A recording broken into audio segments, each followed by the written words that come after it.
Izenzo yesahluko sama-23 soqala ufunda evesini lokuqala.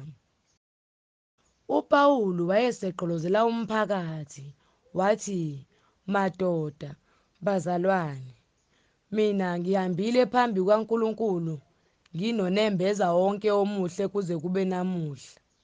Kepha umpristi omkhulu u-Ananiya wayala ababemi khona ukuba bamshaye umlomo.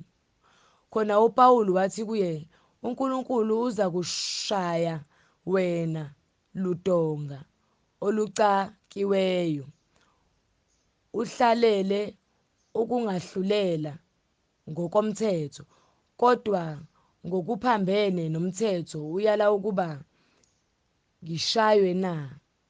Ababemi khona base bethi, "Uthuka umpristi omkhulu kaNkulunkulu na?" UPawulu wayesethi, "Bengingazi, bazalwane, ukuthi ungumpristi omkhulu, ngokuba kulotshiwe ukuthi, ungakhulumi kabi ngombusi wesizwe sakini." Kepha wathi uPawulu azi ukuthi enye ingxenye yabo ingabaSadusi nenye ingabaFarisi, wamemeza emphakathini wathi, "Madoda, bazalwane, ngingumFarisi mina, ngiyindodana yabaFarisi, ngimangalelwe ngethemba nangokuvuka kwabafileyo." Eseshilo lokho, kwavela ukuphambana phakathi kwabaFarisi nabaSadusi, ibandla lahlukana kabili.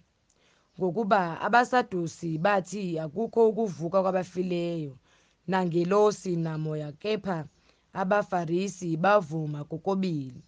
Kwase kuvela umsindo omkhulu, kwasukuma abathile kubabhali bengxenye yabaFarisi balwa kakhulu. Bathi, "Asifumani lutho olubi kulo muntu.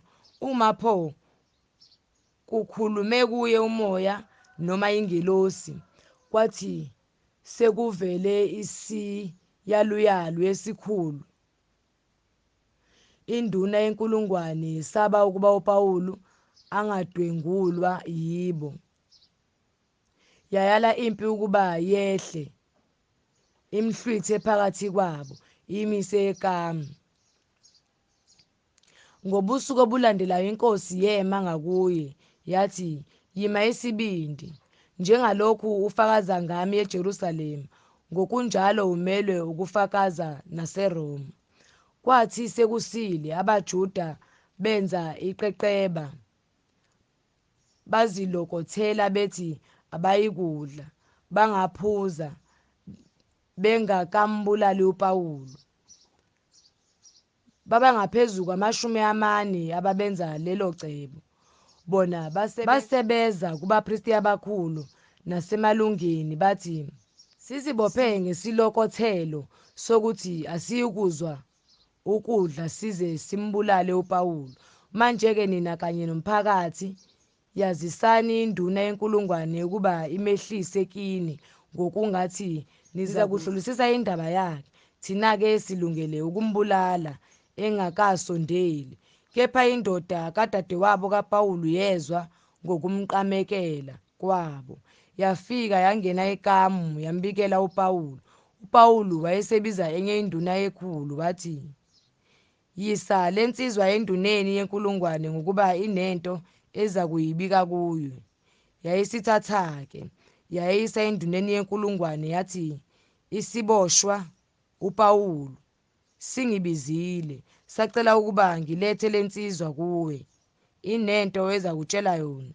Induna yenkulungwane yayisimbamba ngesandla, yagudla nayo, yayibuza bebodwa yathi, "Kuyini ozakungibikela khona na?" Yathi, "AbaJuda bavumelene ukucela kuwe ukuba behliselwe uPawulu emphakathini ngomuso, ngokungathi bazakuhlolisisa indaba yakhe. Ngakho-ke wena ungabavumeli ngokuba kubona abamqamekele amadoda angaphezu kwama40 azilokotheleyo ukuba angadli angaphuzi, engakambulali. Manje-ke sebelungele bebheke isithembiso sakho." Khona induna yenkulungwane yayisimukisa insizwa isiyalile ukuba ingatsheli muntu ukuthi imbikele lokho.